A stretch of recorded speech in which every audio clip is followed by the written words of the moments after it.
In Parshat Tetzaveh, we hear all about the Kohen Gadol's garments.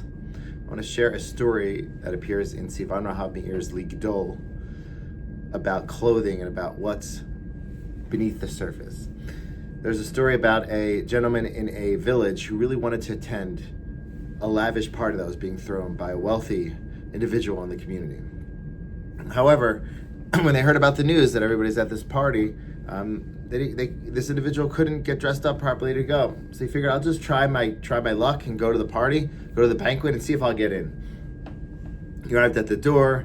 There were guards there. He peeked in. He saw this lavish meal, was hoping he could get in, but they said, "You can't come in. You're not dressed properly. That's not on. You're not giving honor to the situation. Go back home and try again. Perhaps put on nicer clothing, and maybe we'll see if we'll let you in." So this individual really wanted to attend this banquet. Anybody was there. So he rushed home. He put on his nicest clothes. He put on his top hat. He shined his shoes. He put on his tie.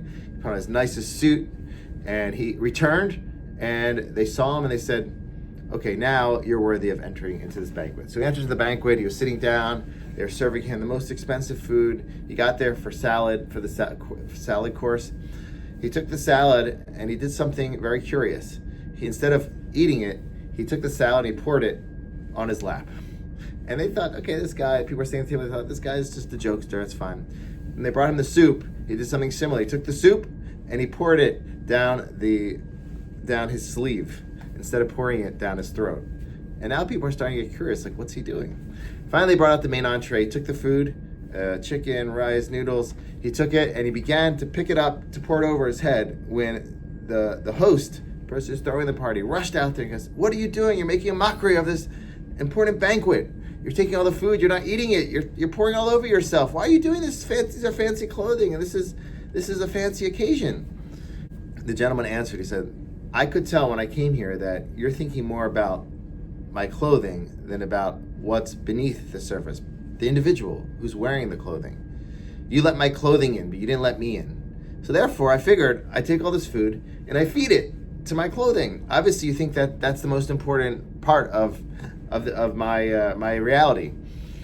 And he's trying to teach them a message that it's important to see beyond the surface, see what's beyond the fancy clothing. Now, when it comes to the Kohen Gadol in our Parsha, the Kohen Gadol is dressed in very fancy, elaborate clothing. Nevertheless, there are a few safeguards for the Kohen Gadol not to get trapped in that same approach of being focused solely on the externals. So he had a tzitz where it says Kadosh Hashem, he's holy to God. That was to remind him that despite the externals, he still should stay holy to God. He had a breastplate with the names of Am Yisrael on them, the stones that corresponded to the 12 tribes, and that was to remind him to always think about others. Similarly, he had bells on his robe that reminded him all the time of Hashem's presence, and reminded him that he's going into Hashem's house. All these aspects were there to remind him of what he's really supposed to be focusing on, the pnimiyut, the essence of what's going on, not to get caught up in externals. There's a big trap in our society of thinking about externals and judging others based on that.